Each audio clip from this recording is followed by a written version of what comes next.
पूछे कौन सा अल्फाबेट से आता है। चलिए शुरू करते हैं।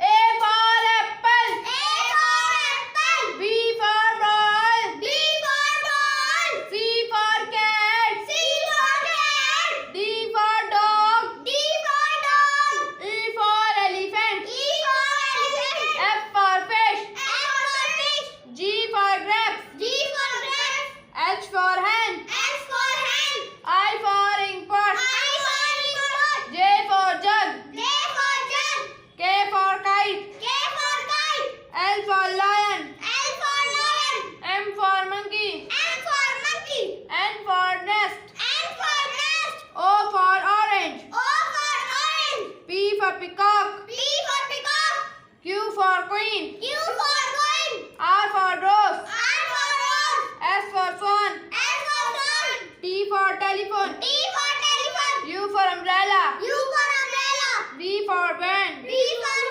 W for watch, X for xylophone, Y for yak, Z for zebra।